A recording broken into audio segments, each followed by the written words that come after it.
Pertarungan sengit antara tim Bai Hao dan saudara Wu tiba-tiba terhenti. Para ahli alam dewa halus dari berbagai wilayah bintang menatap Sang Ying Yue dan Xian. Saat orang-orang menatapnya, wajah Sang Ying Yue menjadi lebih dingin. Dia melotot jahat ke arah Xian, "Ini salahmu." Xian mendengus dan berkata kepadanya, "Kesepakatan kita ditunda sementara." Api yang dalam melesat keluar dari telapak tangannya, membuat lengkungan lembut di kehampaan. Anehnya, api itu berubah menjadi lengan yang menyala-nyala yang menyambar pohon buah belimbing cemerlang. Semua orang berhenti dan memasang senyum menghina di wajah mereka saat mereka melihatnya. Cahaya bintang beriak seperti gelombang air di danau dengan fluktuasi energi yang dahsyat. Lengan api yang telah dipadatkan Xian hancur. Lengan itu berubah menjadi banyak percikan saat menyentuh lapisan pertama cahaya bintang. Xian sedikit mengernyit. "Jika mudah untuk mengambil pohon buah belimbing cemerlang itu, menurutmu aku hanya akan berdiri di sini dan menonton?" Mia mengejek, matanya yang cerah beralih ke 4 orang lain dari kelompok Bai Hao dengan sekilas. "Atasi para pembuat onar itu terlebih dahulu." Bai Hao mengangguk. Timnya meninggalkan saudara-saudara Wu. Mata dingin mereka menatap Xian dan Sang Ying Yue. Bai Hao terkejut. Dia menatap Sang Ying Yue sebentar. Dia tertawa aneh. "Haha, kamu adalah putri dari pelacur An Lia." Mendengarnya, 3 prajurit lain dari keluarga Bai menyeringai. Aura pembunuh mereka meningkat. Saudara-saudara Wu sedikit mengernyit. Mia tidak peduli. Dia melambaikan tangannya dan berkata dengan sederhana, "Bunuh mereka semua." "Yah, itu bagus untuknya jika kita membunuhnya saja." Bai Hao mengatupkan rahangnya saat nafsu melintas di wajahnya. Dia berteriak dengan penuh semangat seperti bebek. Pelacur itu memiliki putri yang sangat cantik. Orang-orang keluarga Bai harus melayaninya dengan baik. Mia tampaknya tidak terganggu oleh masalah ini. Dia hanya berbicara dengan samar. "Aku tidak peduli dengan prosesnya. Aku hanya menginginkan pohon buah belimbing cemerlang. Aku tidak akan ikut campur, tidak peduli bagaimana kau ingin membunuh mereka." 4 dewa langit ketiga dari alam dewa halus dari keluarga Bai tertawa jahat. Mata mereka berbinar seperti sekawanan serigala lapar. Drifting Fire dari alam bintang kabut fantasi dan keluarga Bai dari wilayah bintang tulang kering memiliki dendam yang sangat dalam. Keluarga Bai membunuh kakek Sang Ying Yue, tetapi Drifting Fire juga telah membunuh banyak prajurit dari keluarga ini. Kedua kekuatan dari wilayah bintang yang berdekatan ini telah bertarung selama ratusan tahun, yang menyebabkan hilangnya banyak ahli. Kebencian di antara mereka sedalam lautan. Begitu mereka bertemu, mereka akan mengalami pertempuran berdarah yang tidak dapat dihentikan oleh prajurit lain. Tim Bai Hao menyeringai jahat karena mereka tidak keberatan dengan saudara-saudara Wu. Mereka langsung mengendalikan binatang buas mereka yang besar dan berlari ke arah Sang Ying Yue. Guntur, guntur, sambaran petir biru besar melesat keluar dari tubuh Sang Ying Yue yang berlekuk-lekuk. Tak lama kemudian, ular-ular listrik yang tak terhitung jumlahnya menyembur keluar dan memenuhi tempat di mana dia berdiri. Mereka ketakutan saat menyaksikan pemandangan ini. Kera putih raksasa, naga iblis, elang petarung, dan ular piton meluncur dengan ganas seperti gunung dengan aura brutal dan pembunuh. Mereka meraung dan berteriak dengan jahat. Dengan satu lompatan, mereka dapat melintasi beberapa ratus meter dan langsung menekan kepala Sang Ying Yue. "Aku berutang budi pada ayahmu." Mata Wu Feng dingin dan tajam. Kipas di tangannya bergoyang dan melepaskan banyak sungai yang seterang langit. Aura sedingin es memenuhi area ini. Membawa suara gerutuan air yang mengalir, mereka semua menuju ke binatang buas fantasi yang dikendalikan oleh prajurit keluarga Bai. Keluarga Bai memang tercela. Wu Bai tertawa gila dan sombong. Baju zirah emas di tubuhnya berkilau saat dia menyerbu dengan keras ke arah yang lain dengan palu besarnya. Saudara-saudara Wu bergabung dalam pertempuran di pihak Sang Ying Yue untuk menghadapi para prajurit keluarga Bai. Begitu mereka datang, Sang Ying Yue merasa jauh lebih baik. Mia yang menawan bersikap acuh tak acuh. Dia menyaksikan para prajurit keluarga Bai bertarung melawan saudara-saudara Wu dan Sang Ying Yue, tetapi dia tampaknya tidak ikut bergabung. Sebaliknya, dia berjalan menuju pohon buah belimbing cemerlang dan dia bahkan tidak menatap Xian dalam perjalanannya. Dia hanya memiliki langit pertama alam dewa halus, tetapi dia berani datang dan menjelajahi benua kuno. Dia ingin mencari kematian. Dia berpikir dalam hati, Xian juga tidak tertarik dengan pertempuran antara kelompok Bai Hao, saudara-saudara Wu, dan Sang Ying Yue. Dia tahu bahwa saat saudara-saudara Wu mengulurkan tangan padanya, nyawa Sang Ying Yue tidak dalam bahaya. Itu baik untuknya. Sama seperti Mia, perhatiannya tertuju pada pohon buah belimbing cemerlang. Melihat Mia berjalan menuju pohon buah belimbing cemerlang, Xian tidak ragu untuk meluncur menuju pohon buah belimbing cemerlang juga. Kau mencari kematian. Wajah Mia dingin. Gravitasi yang menakutkan tiba-tiba menekan dari langit dan menutupi Xian. Ledakan, ledakan. Saat Xian meluncur, dia tiba-tiba jatuh seolah-olah sebuah gunung besar baru saja menjatuhkannya. Dia jatuh dengan sangat pusing. Gravitasi yang ganas menyerbunya dan mendorongnya ke tanah berawa, membuatnya kotor. Dia merasa seolah-olah ada gunung yang diletakkan di bahunya yang mencegahnya bergerak. Gravitasi yang menakutkan itu tidak berhenti di situ dan terus meningkat. Dia merasa seperti sedang membawa gunung di punggungnya. Dia bahkan tidak bisa menggoyangkan jarinya. Meskipun bintang anggrek tua adalah bintang aneh dengan gravitasi yang luar biasa, Xian masih bisa bergerak di planet itu. Namun, Mia menerapkan gravitasi mengerikan padanya yang ratusan kali lebih kuat. Jika tubuhnya tidak jauh lebih kuat daripada yang lain di langit pertama alam dewa ethereal, dia akan hancur dalam serangan itu. Mia di langit ketiga alam dewa ethereal mengolah kekuatan gravitasi Upanishad. Serangan tiba-tiba yang dia lakukan hanya dalam sekejap telah membuatnya sangat takut. Dia bahkan tidak melihat Xian ketika dia mengambil tindakan. Dia hanya dengan tenang berlari menuju pohon buah bintang cemerlang, tubuhnya yang anggun menggambar lengkungan yang indah di udara. Dia jelas meremehkan Xian. Di dalam medan magnet gravitasi yang gila itu, mata Xian semakin dingin. Otot-ototnya yang kuat segera menyusut. Darahnya yang panas meledak. Di bawah dorongan darah iblisnya, setiap sel di tubuhnya menggigil karena kegembiraan. Energi yang mengintimidasi menyembur keluar dengan ganas. Tak lama kemudian, aura pembunuh melesat ke langit. Ledakan, wajah Xian menempel di tanah berlumpur. Ia terbebas dari medan gravitasi. Tubuhnya memerah dan berbagai energi menyembur keluar dari tubuhnya, membuat orang pusing. Mia menoleh saat hendak mencapai pohon buah belimbing cemerlang. Ia benar-benar terkejut. Matanya yang cerah mengamati Xian seolah sedang mengamatinya. Yah, kau belum hancur. Sepertinya tubuhmu sudah padam dan pencapaianmu tidak buruk. Mia mengangguk dan tangan kirinya menyentuh kekosongan, membidik Xian. Seperti banjir yang memancar atau tornado yang mendatangkan malapetaka, energi yang sangat dahsyat itu melonjak dan membuat udara meledak. Sepanjang jalan, tanah retak seolah-olah itu adalah pedang panjang yang menggores tanah dan menciptakan parit tanpa dasar. Wajah Xian berubah. Ketika tangannya yang kecil dan putih menekan ke bawah, ia menemukan bahwa ruang di sekitarnya terjepit hingga berubah bentuk. Energi yang dahsyat itu bahkan dapat dibandingkan dengan seorang prajurit di langit pertama alam dewa yang baru mulai. Kekuatan dewa yang terkumpul di tubuh Mia berada di luar imajinasi terbaiknya. Kecuali dia bisa berubah menjadi tubuh iblis abadi, dia tidak akan bisa menahan serangan ini. Energi dalam serangan Mia bisa menghancurkan bumi. Retak, pada saat kritis, Xian setenang gunung yang megah. Energi seluruh tubuhnya didesak. Kekuatan luar angkasa Upanishad-nya dimobilisasi. Sebuah celah sempit dengan banyak cahaya aneh yang memancar keluar tiba-tiba muncul di depannya. Semburan energi tak terlihat dengan marah meluap ke celah itu dan menghilang. Mia bingung. Dia menatap Xian, kekuatan luar angkasa Upanishad. Lihatlah, wajah Xian setenang air. Namun, bayangannya tiba-tiba hancur seperti cermin pecah seolah-olah dia dicincang oleh banyak pedang angkasa. Dia menghilang tak lama kemudian. Titik-titik cahaya bintang tiba-tiba muncul di dekat pohon buah belimbing cemerlang. Tubuh Xian berkumpul. Dia telah menempuh jarak 10.000 meter dan melewati Mia. Xian mengulurkan satu tangan dan menyambarnya. Cahaya bintang terpancar menyilaukan dari telapak tangannya saat dia meraih pohon buah belimbing cemerlang. Riak cahaya bintang yang melindungi pohon buah belimbing cemerlang tidak mencegahnya untuk menyentuhnya. Dia akhirnya bisa meraih pohon buah belimbing cemerlang. Kekuatan bintang Upanishad. Wajah Mia menjadi jelek. Dia tidak bisa menahan diri untuk tidak berteriak. Bai Hao, Wu Bai, Wu Feng, dan Sang Ying Yue juga berbalik untuk melihat area ini.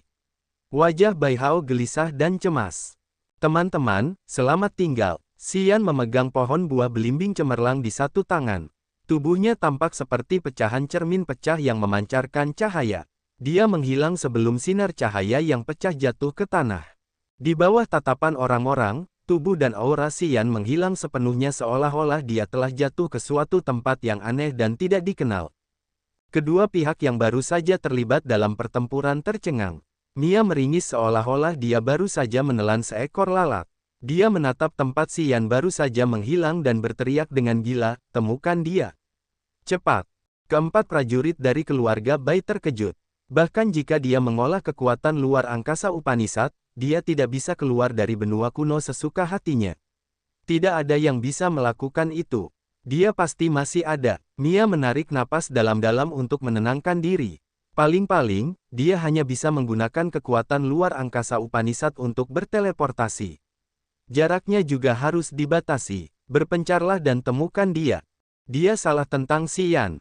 Para prajurit yang mengolah kekuatan bintang Upanishad dapat melewati lapisan perlindungan cahaya bintang dari pohon buah belimbing cemerlang. Mia tahu ini, yang lain tahu ini. Setelah Xian muncul, ia pertama kali menggunakan kekuatan api, yang dicegah oleh penghalang alami pohon buah bintang cemerlang. Langkah ini telah menipu Mia. Itu membuatnya berasumsi bahwa Xian seperti mereka, ia hanya memiliki kekuatan Upanishad yang umum. Jika ia tahu Xian mengembangkan kekuatan bintang Upanishad, ia tidak akan pernah membiarkan Xian mendekati pohon buah bintang cemerlang. Tidak akan pernah. Sayang sekali Xian telah memanfaatkan penghinaan dan asumsinya. Ia telah menggunakan kekuatan luar angkasa dan bintang Upanishad yang luar biasa untuk menghancurkan pertahanannya dan mengambil pohon buah bintang cemerlang sebelum ia sempat bereaksi. Ia pergi tanpa ragu-ragu dan meninggalkannya dengan pikiran yang penuh dengan api amarah. Apakah kalian berada di pihak yang sama? Wu Feng melirik Sang Ying Yue, wajahnya gelap dan dingin. Kau ingin memanfaatkan saudara kami. Setidaknya, kau seharusnya memperingatkan kami, kan? Tidak, Sang Ying Yue berbicara dengan wajah dingin, aku juga ingin membunuhnya. Sang Ying Yue tidak menunggu Wu Feng menjawab atau Bai Hao dan Mia untuk fokus padanya. Dia melompat dan berubah menjadi sambaran petir biru. Dia melesat pergi tak lama kemudian.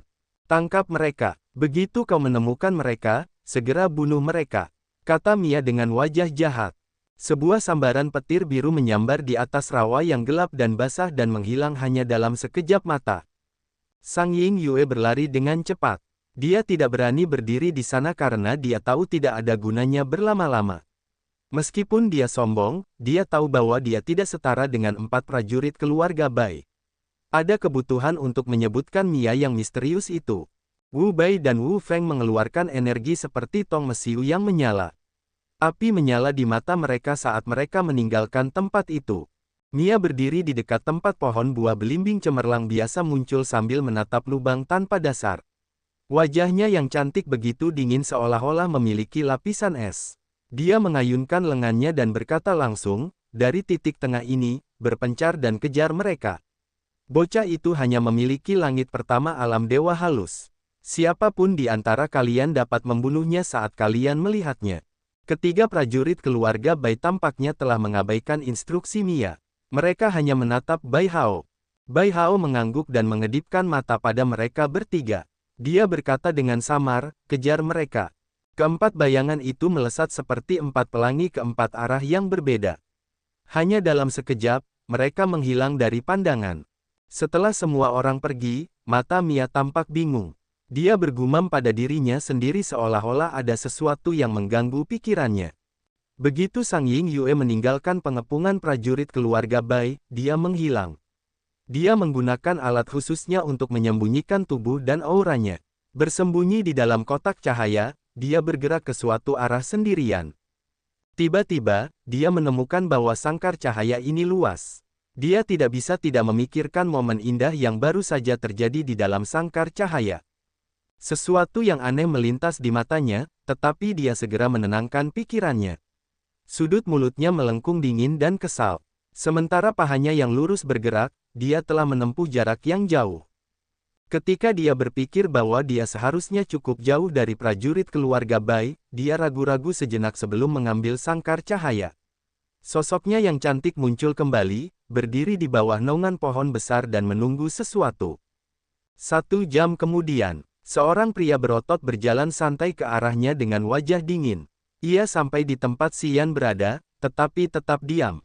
Kau berani datang? Sang Ying Yue menggigit bibir bawahnya dan berkata dengan marah. Ia tahu bahwa Xian dapat mengenali fluktuasi energi kehidupan di area tertentu dan tempat ini adalah lokasi tempat mereka sepakat untuk bertemu. Ia datang ke sini dan menyingkirkan sangkar cahaya tak kasat matanya untuk meminta penjelasan dari Xian. Namun, ia tidak begitu yakin bahwa Xian akan menunjukkan dirinya. Kenapa aku tidak datang? Xian memegang pohon belimbing cemerlang di tangan kirinya. Pohon buah eksotis itu memancarkan cahaya bintang keperakan, yang tampak seperti kunang-kunang yang jatuh di lengannya. Itu membuatnya menjadi gambar cahaya bintang dengan kilauan yang cemerlang. Kau harus mengerti bahwa jika kau tidak menyerangku hingga keluar dari perlindungan, kita tidak akan terekspos. Selama kita tidak terlihat, aku bisa membantumu menyerang keluarga Bai setelah para prajurit keluarga Bai dan saudara-saudara Wu menyelesaikan pertempuran mereka. Sayang sekali, kau menghancurkan segalanya. Aku menghancurkan segalanya. Urat-urat hijau menonjol di dahi Sang Ying Yue. Dia tidak bisa menahan diri untuk tidak berteriak. Jika kau tidak menggangguku, apakah aku akan menyerangmu? Jika aku tidak mendorongmu keluar, siapa tahu apa lagi yang akan kau lakukan? Sambil berteriak, dia tidak bisa menahan diri untuk mengingat adegan yang dilihatnya ketika dia menundukkan kepalanya dan melihat sekilas tubuh bagian bawahnya yang melonjak. Dia meringis karena dia tahu bahwa Xian hanya berpura-pura tenang. Itu tidak terduga. Tanpa merasa malu atau sungkan, Xian berkata dengan kasar. Siapa yang tahu bahwa kotak cahayamu tidak dapat menahan gelombang kejut seburuk itu? Baiklah, berhenti di sini. Kemudian, dia berbalik dan pergi, meninggalkannya dengan ucapan dingin. Tidak ada cara untuk bekerja sama denganmu. Kami akan mengakhiri perjanjian kita. Kau tercela. Sang Ying Yue terengah-engah dan berkata dengan marah, kau mendapatkan pohon buah bintang cemerlang. Kau memanfaatkan kesempatan dan mendapatkan keuntungan. Sekarang kau memunggungiku. Pria macam apa kau ini? Aku akan berusaha sekuat tenaga untuk membunuh para prajurit keluarga Bai. Tapi aku tidak akan melakukannya denganmu. Tentang bunga iblis 7 warna. Aku akan melakukannya sendiri. Kau tidak perlu repot-repot. Sosok Xian pergi jauh dan dia tidak menoleh sedikit pun untuk melihatnya. Setelah suaranya menghilang, tubuhnya telah menghilang sepenuhnya. Sang Ying Yue berdiri di sana untuk waktu yang lama dengan wajah dinginnya. Dia bersandar di pohon dan merasa sangat getir dan kesal. Beberapa ribu meter di bawah rawa dengan lumpur tebal, sebuah area terbakar yang membuat sebuah gua kering yang kokoh. Penghalang ruang yang dapat mencegah deteksi kesadaran jiwa dan suara-suara dipasang di sekitar ruang kering itu. Xian duduk bersila dan mengamati pohon buah belimbing cemerlang di depannya. Akar, batang, cabang, dan daun pohon buah belimbing cemerlang tampak seperti terbuat dari batu giok hijau yang indah. Terasa sejuk di telapak tangannya. 9 buah seukuran kastanya itu berkilauan seperti bintang, melepaskan energi yang melonjak. Lingkaran cahaya biru beriak, yang merupakan pertahanan yang kuat terhadap orang lain. Jika mereka mengambil risiko dan menyentuh pohon itu, mereka akan terluka. Namun, lingkaran cahaya biru itu tidak begitu mengancamnya karena ia mengembangkan kekuatan bintang Upanishad. Pohon buah belimbing cemerlang adalah altar jiwa seorang ahli alam dewa awal yang mengolah Upanishad kekuatan bintang. Pohon itu menyatu dengan bintang kehidupan setelah dia meninggal sepenuhnya. Setelah mengalami berbagai pengalaman, pohon itu menjadi pohon ini. Pohon itu tidak memiliki jiwa atau kognisi, tetapi kebenaran Upanishad kekuatan bintang. Pola pada cabang, akar, daun, dan buah pohon itu memiliki garis-garis seperti peta bintang. Secara samar-samar, mereka mengikuti sesuatu yang misterius di lautan bintang. Xian meletakkan salah satu jarinya di akar pohon itu. Sambil menyipitkan mata, dia memutar altar jiwanya dan memfokuskan pikiran dan jiwanya pada Upanishad kekuatan bintang. Perlahan-lahan, jarinya bersinar dan melepaskan titik-titik cahaya bintang yang tak terhitung jumlahnya. Titik-titik itu bersinar seperti bakteri kecil yang berkumpul di akar pohon. Pada saat itu, jiwanya dan laut kesadaran terhubung dengan pohon itu. Gumpalan kesadaran jiwanya mengalir seperti sungai kecil yang datang ke lautan luas. Mereka berenang di lautan yang dipenuhi cahaya bintang. Garis-garis cahaya bintang yang tak terhitung jumlahnya, berkelap-kelip, terjalin dan berpadu satu sama lain dan menciptakan peta lautan bintang. Beberapa tampak seperti busur dan anak panah dan beberapa tampak seperti binatang buas atau sendok yang menjerit. Beberapa bahkan tampak seperti kuda bersayap. Gambar-gambar ini adalah rasi bintang yang terbuat dari bintang-bintang yang berbeda di galaksi. Mereka memiliki beberapa makna alam dan mereka dapat terhubung ke prajurit yang mengolah kekuatan bintang Upanishad secara langsung. Kesadaran jiwa Xian terbang ke sana dan merasakan dalam keheningan. Tiba-tiba, matanya cerah karena dia telah memahami sesuatu. Peta bintang yang tampak seperti sendok, bukankah itu biduk besar dengan 7 bintang? Dari kejauhan, biduk besar memang tampak seperti sendok. Xian merasakan sesuatu mekar di benaknya. Dia sepertinya memahami sesuatu. Dia membenamkan dirinya ke dalam kilatan pengenalan itu sementara kesadaran jiwanya bergerak di sekitar pohon buah bintang cemerlang, mencari di akar atau cabang-cabangnya. Sementara kesadaran jiwanya melihat misteri pohon itu, dia tenggelam dan tidak mengenali kondisinya.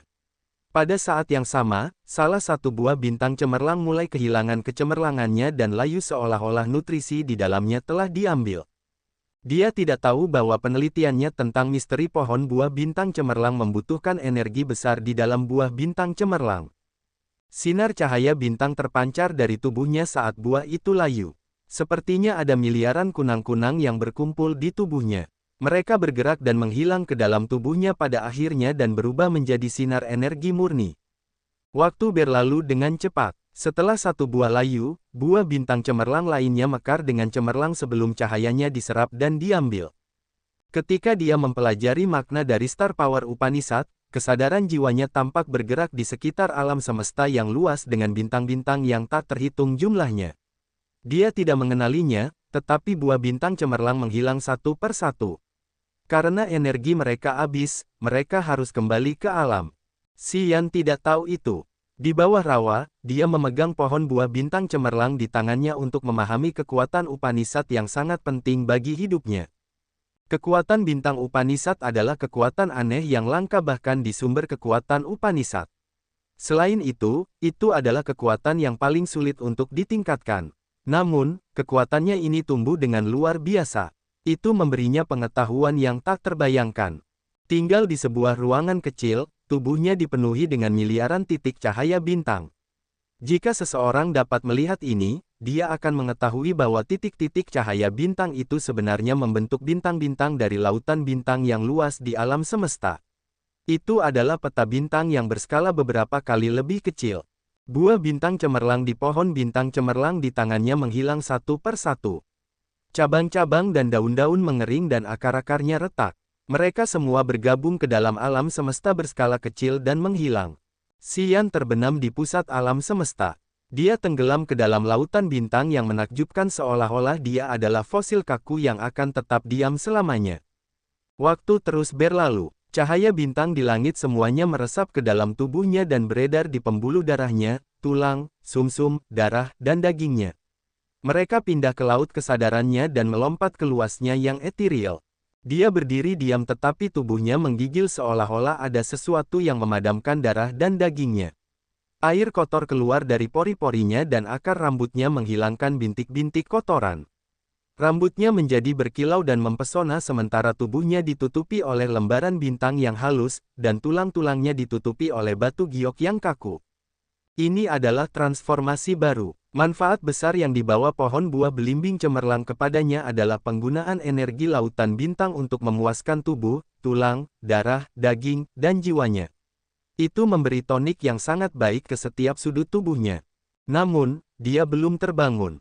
Pikiran dan jiwanya tampak mengembara di sekitar galaksi yang sangat besar seolah-olah dia tidak dapat menemukan jalan kembali. Tepat di bawah rawa, dia telah berdiri di sana selama beberapa tahun tanpa mengetahui situasi dunia di luar sana.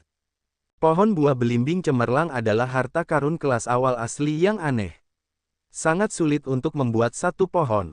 Bagi para prajurit yang mengolah kekuatan bintang, itu adalah harta karun yang tak ternilai yang hanya ada dalam legenda. Xian telah memurnikan pohon buah belimbing cemerlang dan menyerap energinya sepenuhnya. Dia telah memahami esensi kekuatannya Upanishad, yang juga meningkatkan semangat, jiwa, dan tubuhnya ke tingkat yang lain. Dia telah menembus ambang batas dari langit pertama alam dewa ethereal ke langit kedua alam dewa ethereal. Ketika dia bangkit, dia telah mencapai langit kedua alam dewa ethereal. Alam semesta yang luas itu tak berujung dengan banyak area bintang yang tersebar di setiap sudut. Setiap area bintang memiliki begitu banyak bintang, bintang kehidupan, bintang mineral, bintang mati, bintang matahari, dan bulan. Mereka sebanyak butiran pasir di padang pasir yang tidak dapat dihitung. Di lautan bintang yang tak berujung, beberapa area bintang yang berpengaruh sangat terkenal. Reputasi mereka terkenal di mana-mana. Legenda mengatakan bahwa ketika alam semesta baru saja dimulai, ia melahirkan benua kuno terlebih dahulu. Total ada 5 benua kuno. Kelima benua kuno ini adalah tempat lahirnya setiap makhluk di alam semesta ini. Semua ras yang kuat berasal dari 5 benua kuno. Namun, seiring berlalunya miliaran tahun, makhluk-makhluk perkasa itu telah memimpin klan dan ras yang tak terhitung jumlahnya untuk mencuri energi bumi dan surga. 4 dari 5 benua kuno telah digunakan. Perlahan-lahan, mereka harus kembali ke bumi dan surga. Hanya satu benua kuno yang tetap sama sejak fajar alam semesta. Itu cerdas dan licik. Itu tidak melepaskan energinya dengan murah hati untuk melahirkan makhluk apapun. Itu tetap berstatus sebagai gadis. Ia mengikuti aturan yang telah ditetapkannya karena telah memelihara produk-produk bumi dan surga yang luar biasa. Setelah setiap 10.000 tahun, ia akan terbuka untuk menerima kunjungan dari makhluk-makhluk lain. Planet ini menganggap dirinya sebagai permainan yang mengharuskan orang-orang dari berbagai klan dan pasukan mempertaruhkan nyawa mereka untuk mendapatkan tempat. Setelah setiap 10.000 tahun, ia akan terbuka selama 10 tahun. Para prajurit yang telah memasuki benua kuno ini dapat bertarung atau bahkan saling membunuh untuk mengambil produk-produk alaminya. Benua kuno ini menjadi taman bermain besar bagi para prajurit itu untuk melatih diri mereka sendiri. Setelah 10 tahun, bahkan tidak ada sepertiga peserta yang keluar hidup-hidup hampir sepanjang waktu. Namun, setiap orang yang selamat menerima perlakuan terbaik dari keluarga, klan, atau pasukan mereka. Secara bertahap, mereka menjadi pemimpin di mana bakat mereka bersinar di alam semesta yang luas ini. Hari ini, meskipun benua kuno ini ditutup, ia tidak memiliki momen kedamaian.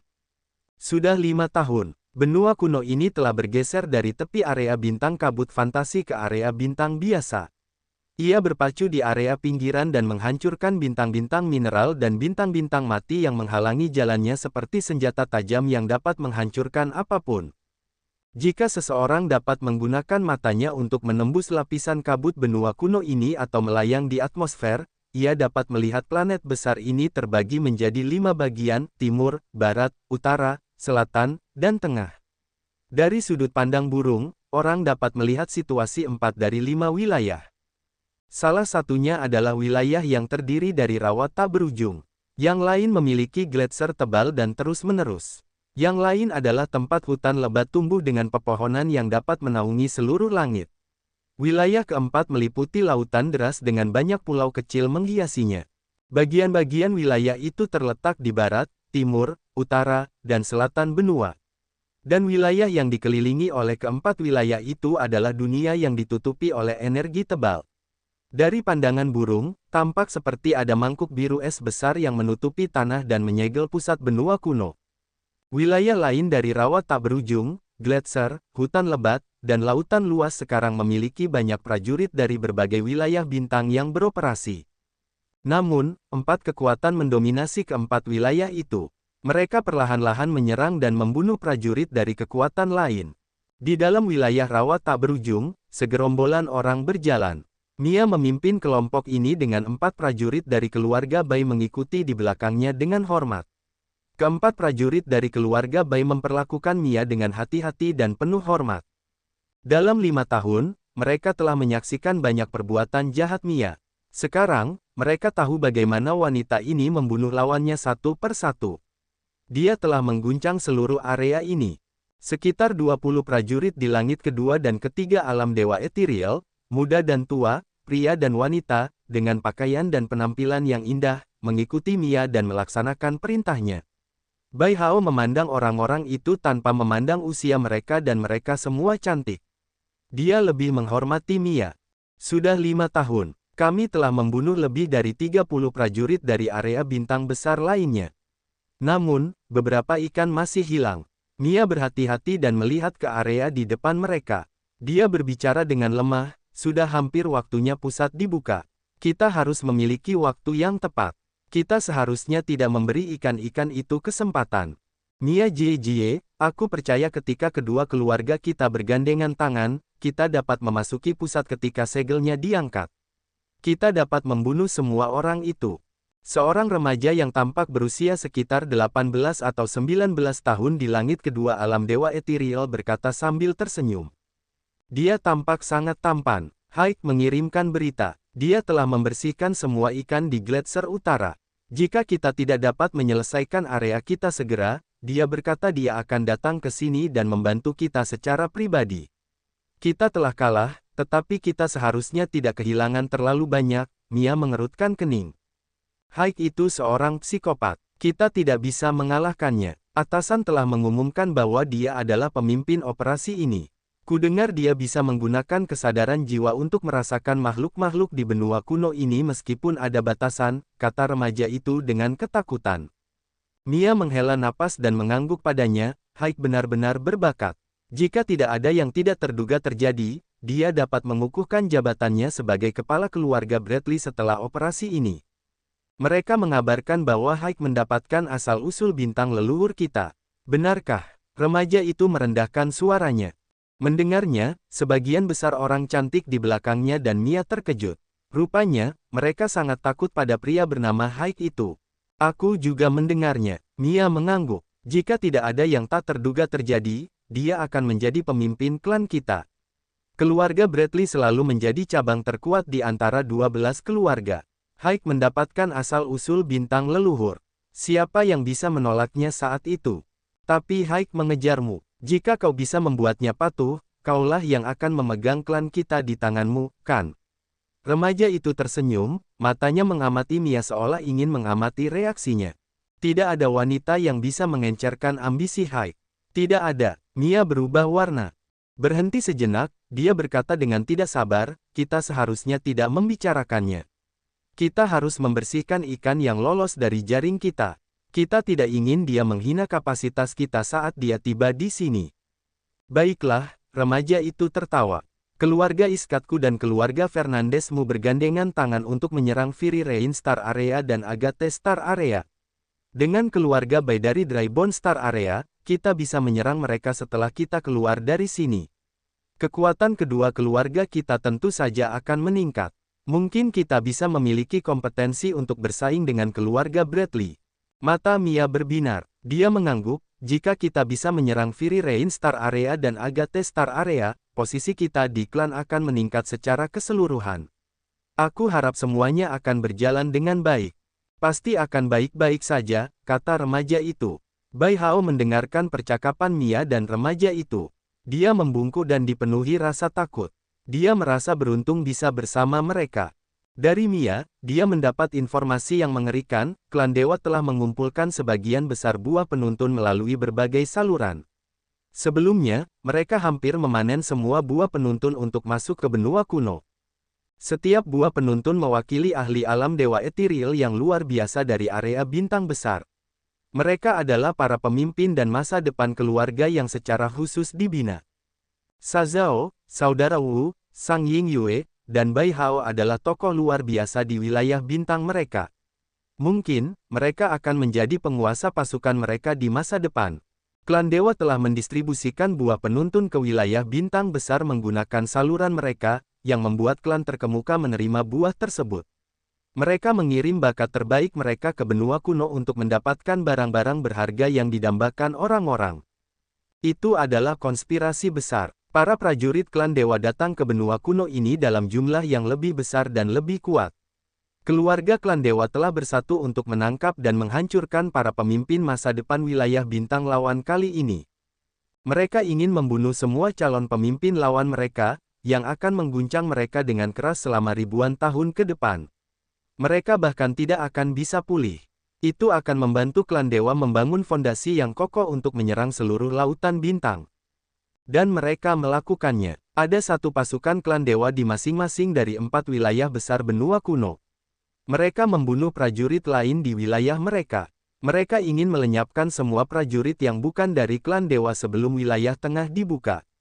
Mia dan Peps dari keluarga Iskat membawa prajurit keluarga Bai untuk melakukan pekerjaan pembersihan ini. Sudah 5 tahun. Di Rawa, sekelompok prajurit dengan pakaian acak-acakan tersebar di sekitar area yang banyak terdapat pohon besar. Mereka semua tampak linglung. Ada 10 dari mereka dari berbagai wilayah bintang, termasuk Wei Feng, Wu Bai, Patung Lumpur, dan bahkan Sa Zhao. Mereka semua adalah prajurit luar biasa dari wilayah bintang besar yang bertahan hidup hingga sekarang. Mia, Peps, dan para prajurit keluarga Bai mengejar mereka semua. Mereka semua mengalami serangan yang menyakitkan. Sebagian besar dari mereka terbunuh dalam pengepungan berdarah, tubuh mereka terkubur di rawa ini selamanya. Kelompok Mia telah mengumpulkan semua sumber daya yang telah mereka panen selama 5 tahun termasuk nyawa mereka. Para penyintas yang beruntung itu perlahan-lahan menyadari bahwa mereka semua akan terbunuh jika mereka berpencar. Orang-orang kemudian mengesampingkan dendam mereka untuk bergandengan tangan. Semua orang tahu konspirasi klan dewa karena Mia bahkan tidak berusaha menyembunyikannya.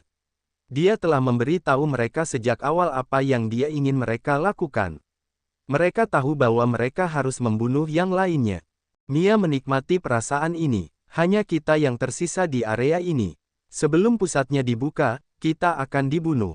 Sa Zhao telah pulih dari luka-luka yang diberikan Xian padanya. Dia telah menghabiskan banyak waktu untuk menemukan Xian. Namun, dia tidak berhasil.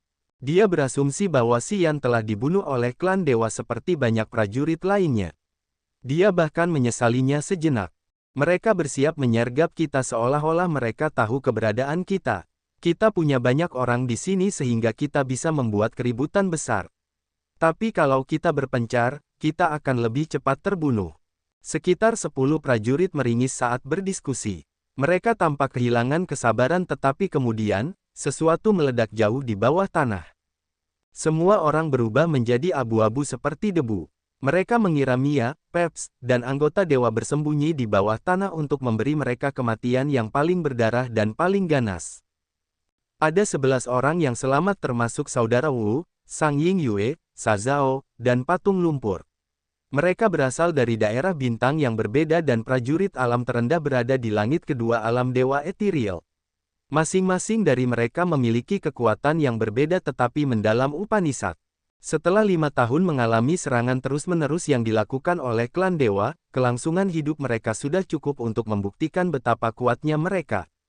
Namun, dibandingkan dengan prajurit klan dewa yang dipimpin oleh Mia dan Peps, mereka sangat lemah. Terbukti setelah beberapa pertempuran bahwa kecuali keajaiban terjadi, mereka tidak akan pernah bisa lolos dari kematian. Ledakan gemuruh terdengar di bawah tanah dan itu merobek ekspresi tenang orang-orang. Seketika, 11 prajurit dari klan yang berbeda terbang dan mengumpulkan kekuatan mereka. Hanya dalam sekejap, mereka siap untuk bergabung dalam pertempuran yang akan datang. Mata beberapa orang menyala. Perlahan, mereka bergerak ke pintu masuk yang dapat membantu mereka melarikan diri dari tempat ini ketika mereka memiliki kesempatan. Mereka tidak boleh kehilangan kesempatan. Beberapa dari mereka benci bersembunyi dan mereka tidak ingin bersembunyi lagi. Karena mereka tahu bahwa klan dewa mengepung mereka, mereka bersumpah untuk mempertaruhkan nyawa mereka bersama Mia dan Peps. Bahkan jika mereka harus mati, mereka harus melukai mereka sedikit. Setelah 5 tahun, ke-11 prajurit di daerah ini telah merasakan buah pahit karena material dan tanaman roh yang telah mereka panen dengan susah payah dirampok dan mereka rusak parah. Mereka harus berlarian dan bersembunyi seperti tikus. Beberapa datang ke sini bersama orang-orang yang mereka cintai atau rekan-rekan mereka. Namun, orang-orang yang mereka cintai dan teman-teman telah terkubur di rawa. Mereka tidak akan pernah bangun lagi. Mia, Peps, dan keluarga Bai telah menyerang mereka tanpa peringatan apapun. Mereka telah merampok banyak barang yang bukan milik mereka dan membunuh begitu banyak orang. Seiring berjalannya waktu, dendam semacam ini tidak berkurang dan malah semakin menebal. Jika kita berpencar dan bersembunyi, kita akan dibunuh satu persatu. Tidak akan ada harapan. Wu Feng berkulit gelap, matanya menyapu banyak prajurit yang berdiri di tepi luar. Dia berbicara dengan acuh tak acuh, semua orang di sini telah merasakan buah pahit dari Mia dan Peps. Anggota keluarga dan teman-teman kita terbunuh. Saya pikir bahkan jika kita tidak dapat mengalahkan klan dewa, kita harus melakukan sesuatu untuk orang-orang kita yang telah meninggal. Ketika beberapa dari mereka mencoba untuk pergi, mendengar Wu Feng, mereka menjadi tenang. Mereka berdiri diam, mata mereka menjadi tegas. Mereka telah mengingat situasi yang harus mereka tanggung selama 5 tahun ini. Kelompok jenius dari berbagai wilayah bintang ini memiliki wajah yang muram saat ini. Mereka melihat ke tanah dan menunggu sesuatu. Swoosh! Sama seperti bilah tajam yang menembus lembaran kain sutra, retakan yang dalam muncul di bawah kaki mereka. Cahaya bintang yang bersinar keluar dari retakan itu. Semua orang merasa skeptis. Mereka melangkah maju untuk melihat area tempat cahaya bintang memancar keluar. Mereka menemukan bahwa cahaya bintang memenuhi celah itu seperti lautan. Namun, cahaya itu hanya berkedip lalu menghilang. Saat mereka masih terkejut, sebuah bayangan melesat keluar dari celah itu seperti meteor atau sambaran petir. Dia muncul tiba-tiba, berdiri di tepi celah di tengah lingkaran prajurit. Itu kau, wajah Sa Zhao dingin. Serangga iblis dan hewan beracun di bawah kakinya sedikit naik, mengalir seperti air laut ke arah orang yang baru saja muncul. Wu Feng dan Wu Bai bingung. Mereka mengerutkan kening tetapi mereka tidak bisa bereaksi tepat waktu. Di dalam sepasang mata dingin patung lumpur bernama Mo Fou itu menyala cahaya keterkejutan. Dia berteriak, hentikan. Kulit Sa Zhao gelap saat dia mengabaikan teriakan Mo Fou. Dia membuka mulutnya untuk menyemprotkan kabut abu-abu, yang membawa ribuan serangga beracun. Mereka bergerak seperti awan abu-abu yang menutupi orang yang baru saja muncul. Oh, kau belum mati. Xian menyeringai dan menyentuh dahinya. Api merah jingga melesat keluar, jatuh ke tengah awan serangga abu-abu. Ledakan, ledakan, ledakan. Bau benda terbakar tiba-tiba memenuhi area itu. Banyak serangga beracun bahkan tidak bisa berteriak dalam api merah jingga itu. Mereka terbakar menjadi arang dan hancur. Sa Zhao mendengus. Dia tahu bahwa tidak mudah untuk membunuh Xian. Salah satu tangannya yang kering dan layu seperti cakar hantu memiliki retakan di telapak tangan tempat serangga bundar berlapis emas terbang keluar. Serangga itu menjerit dan menyerang Xian. Serangga berlapis itu terbang seperti pedang dan dengan cepat memasuki mata Xian. Jauh di dalam pupil Xian, ada keajaiban tiba-tiba seperti lautan bintang yang luas. Namun, status lautan bintang di matanya berbeda. Bintang-bintang di mata kirinya membentuk beruang yang marah sementara yang di mata kanannya memamerkan busur yang ditarik. Dia mengedipkan mata kanannya. Titik-titik cahaya bintang yang tak terhitung jumlahnya menyembur keluar dari seluruh tubuhnya, menciptakan busur cahaya bintang di depannya. Panah cahaya bintang yang menyilaukan bersinar seperti meteor. Ledakan, live gu yang dilepaskan Sa Zhao, serangga lapis baja gemuk itu terkena percikan cahaya bintang di mana-mana. Ia mendesis aneh. Tubuh Sa Zhao bergerak seolah-olah seseorang telah memukulnya. Ia berjongkok di tanah, dadanya berat meskipun wajahnya masih jahat. Serangga lapis baja terbang itu tidak berani menyerang lebih jauh. Ia berbaring di bahunya, mendesis dan berdengung terus-menerus seolah-olah ia sedang mengeluh kepada tuannya. Semua orang bingung. Mereka bergegas berdiri di antara Sa Zhao dan Xian.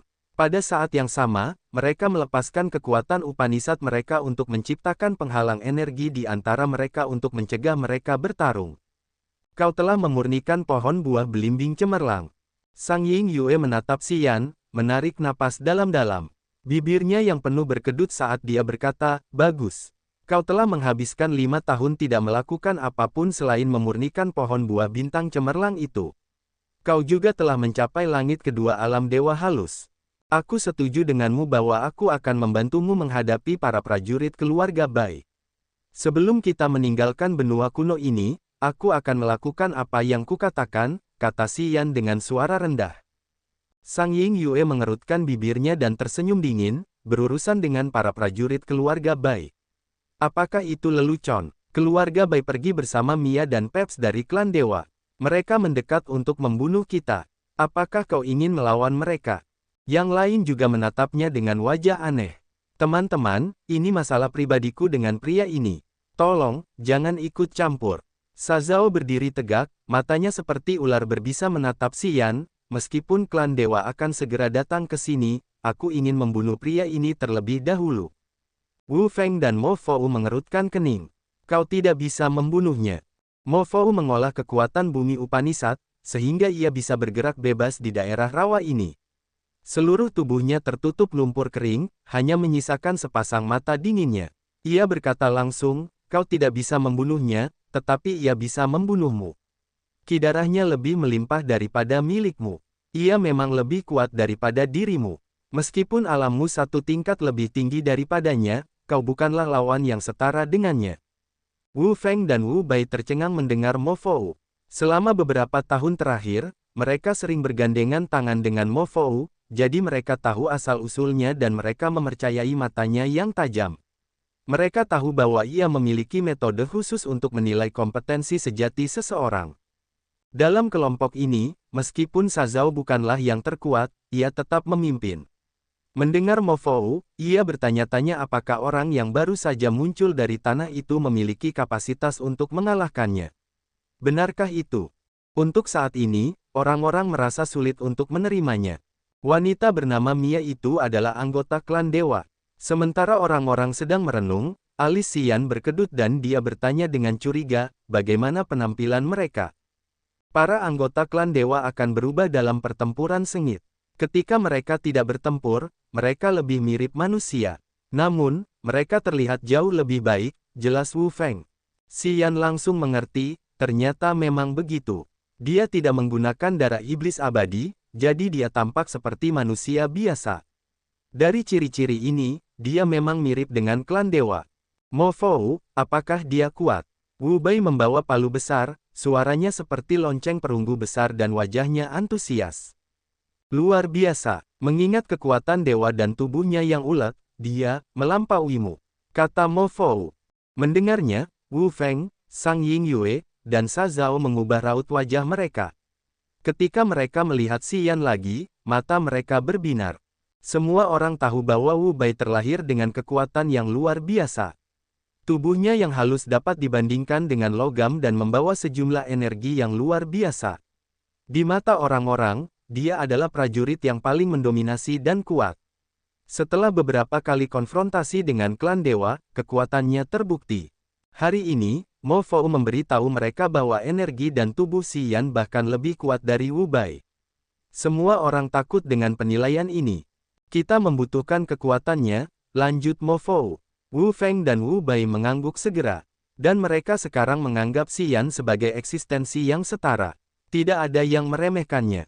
Karena mereka mempercayai Mo Fou. Wajah Sazao masih meringis, tetapi dia tidak bertindak gegabah untuk kedua kalinya.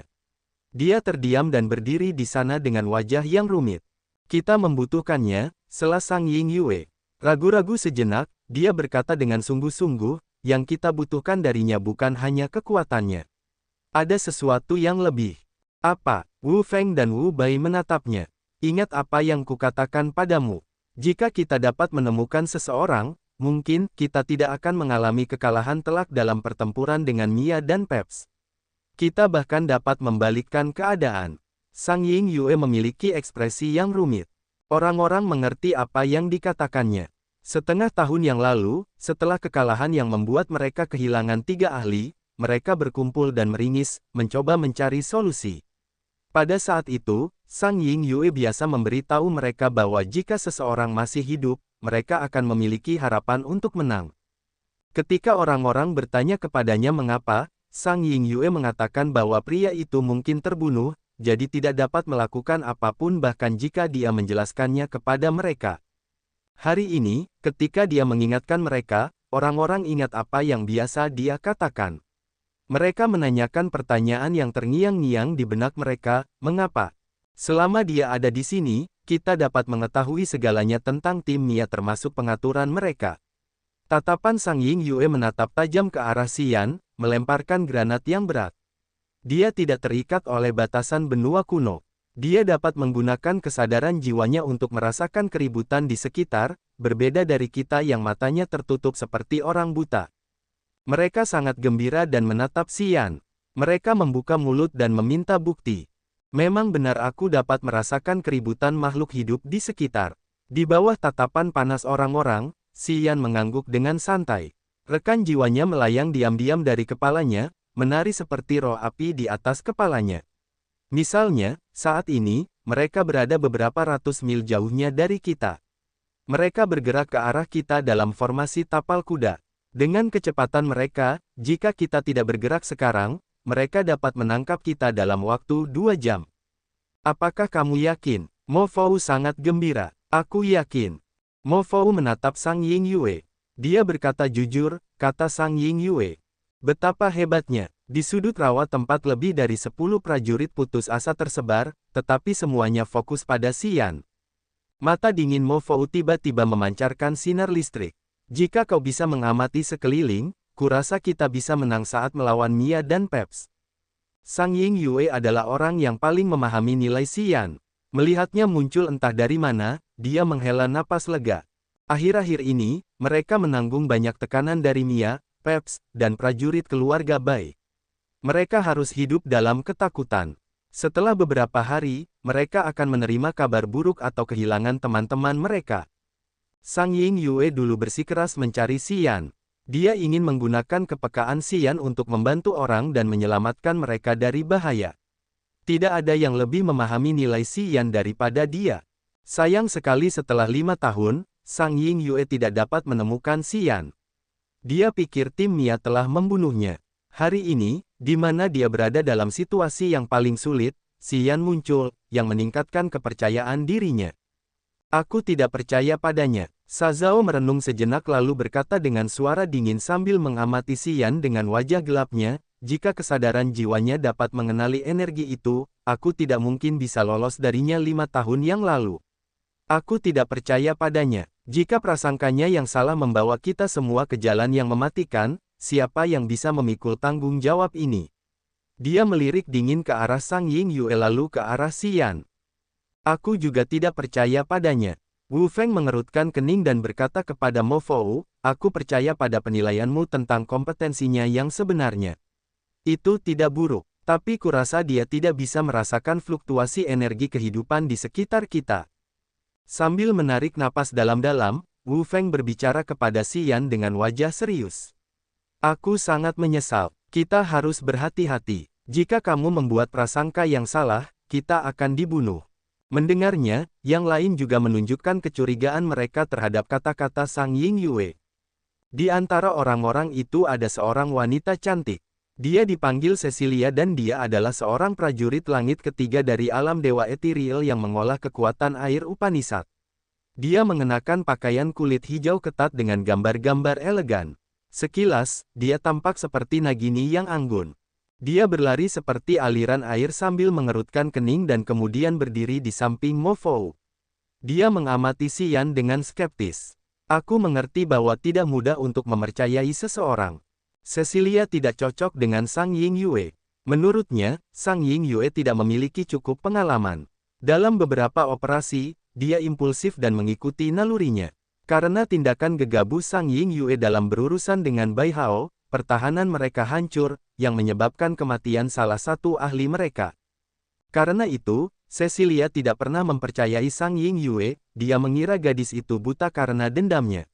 Dia bisa melakukan hal-hal yang merugikan orang lain dalam kelompok ini. Karena Sazao, Wu Feng, dan Cecilia ragu, Mo Fou jadi bingung.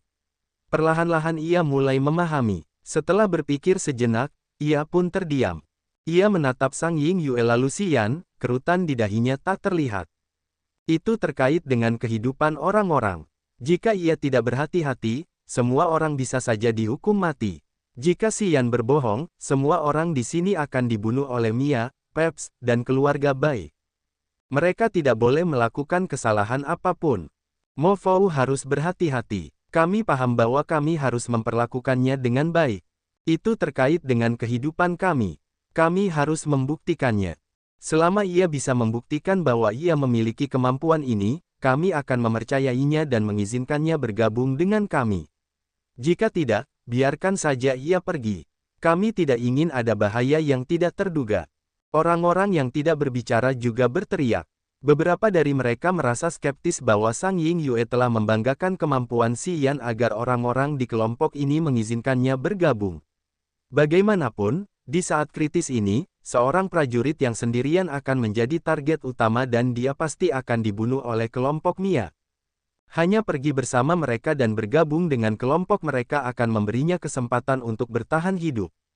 Selain Sang Ying Yue, 10 prajurit lainnya termasuk Mo Fou, Wu Bai, Wu Feng, dan Cecilia semua menatapnya dan memintanya untuk membuktikan kemampuannya. Aku akan meninggalkan tempat ini sebentar. Kamu akan menunjukkan lokasiku kepada mereka untuk membuktikan kemampuanmu. Di bawah tatapan skeptis orang-orang, Sang Ying Yue, dengan ketidakpuasannya, harus melakukan itu karena dia tahu bahwa mereka takut membuat kesalahan. Jadi, dia meminta Si Yan untuk menunjukkan kemampuannya. Tiba-tiba, 11 prajurit menatap Si Yan dan memintanya untuk membuktikan kemampuannya untuk menunjukkan kepada mereka arah dan waktu. Di bawah tatapan orang-orang, Si Yan tiba-tiba tersenyum, wajahnya canggung. Petik 2. Kurasa kamu salah di sini. Sejak kapan aku meminta untuk bergabung dengan timmu dan membantumu bertahan melawan tim Mia? Kalian, sedikit merasa benar sendiri, ya. Mo Fou dan Wu Feng mengubah wajah mereka tanpa suara. Baiklah, kalian lakukan apa yang ingin kalian lakukan. Kita tidak boleh saling mengganggu. Kurasa aku tidak akan menemui kalian nanti. Si Yan tersenyum, pergi dengan wajah marah mereka. Si Yan. Sang Ying Yue mengikutinya dan berteriak dengan suara rendahnya. Kami membutuhkanmu. Konyol, hidup kalian tidak penting bagiku. Yah, kalian akan segera mati, tetapi kalian masih sangat skeptis. Kalian tidak tahu seberapa tinggi langit itu. Si Yan mencibir, terbang menjauh seperti meteor yang dingin dan gelap. Dia tidak keberatan Sang Ying Yue mengikutinya. Mo Fou, Wu Feng dan yang lainnya mendengarnya mengejek. Wajah mereka meringis, terutama Sa Zhao. Dia menggertakkan giginya dan berkata, kita harus membunuhnya. Kebohongannya terbongkar. Dia tahu dia tidak bisa bergabung dengan kita, jadi dia memutuskan untuk pergi. Cecilia mencibir dan berkata kepada Sa Zhao, baguslah kalau begitu. Jika dia meninggalkan kita, Mia dan Peps akan segera membunuhnya. Mungkin, dia bisa memanfaatkan lebih banyak waktu untuk kita dengan kematiannya. Mendengarnya, Sa Zhao tertawa dan mengangguk, jika dia tidak mengikuti kita dan tetap berada di rawa ini, dia akan segera dibunuh. Ya, bahkan kita harus berjuang keras. Aku ingin tahu berapa lama dia akan bertahan. Wu Feng mengerutkan kening. Mereka mengira Si Yan pergi karena dia takut. Mereka mengira Si Yan malu karena kebohongannya terungkap. Dia tidak bisa berbuat apa-apa selain pergi. Pria itu punya gaya dalam berbohong. Haha. Dia berani mengatakan bahwa tim Mia hanya beberapa ratus mil jauhnya dari kita dan kita akan segera bertemu mereka. Seperti itu nyata, Wu Bai memegang palu emasnya dan tidak bisa menahan tawanya. Kita baru saja menyingkirkan mereka belum lama ini. Bagaimana mereka bisa mencapai kita dalam waktu 2 jam? Bocah itu berbohong kepada kita. Orang-orang mulai berdiskusi, tetapi tidak ada yang mempertimbangkan kata-kata Si Yan. Beberapa menit kemudian, Sang Ying Yue kembali, wajahnya muram. Dia mendesah lalu berkata, bajingan sialan itu tidak punya belas kasihan manusia. Semua orang menatapnya dan menggoda, Sa Zhao tidak berusaha bersikap sopan.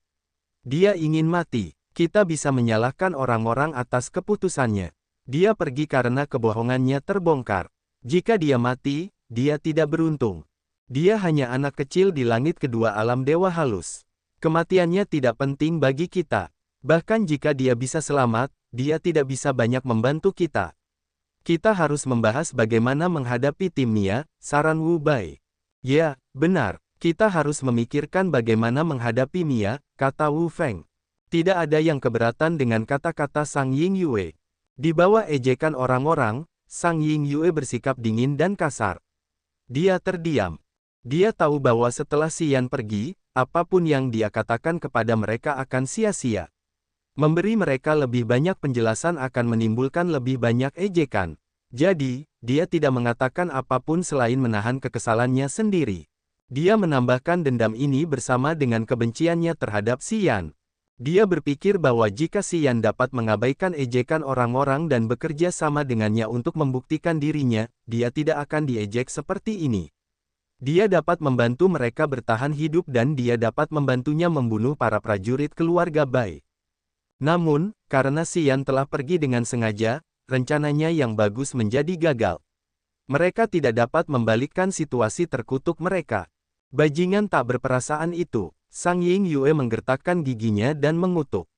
Beberapa ratus mil jauhnya, di tepi danau jernih tempat rumput bulan biru yang subur tumbuh, Mia, para prajurit keluarga Bai, Peps, dan lebih dari 20 anggota klan dewa berkumpul.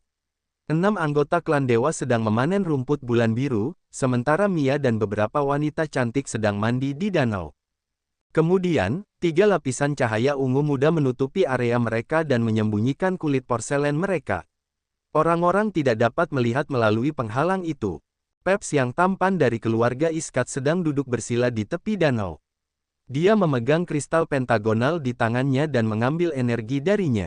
Tidak jauh darinya, seorang pria parubaya yang mengenakan pakaian perak dengan ciri-ciri seorang bangsawan meletakkan tangannya di tanah.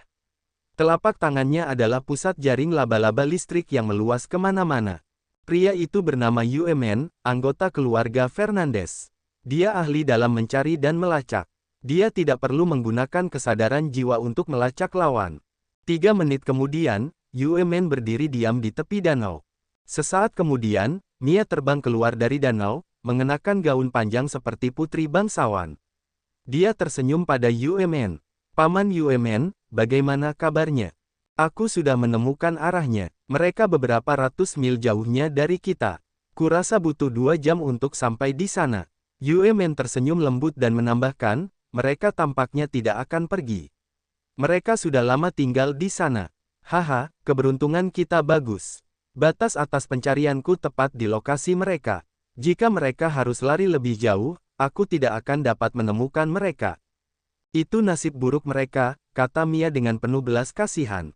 Kemudian, dia menambahkan dengan sengaja, yah, kita akan memperburuknya. Mereka bergegas berkumpul, menyesuaikan kondisi mereka untuk sementara waktu sebelum berlari ke arah Mo Fou dan Sazao.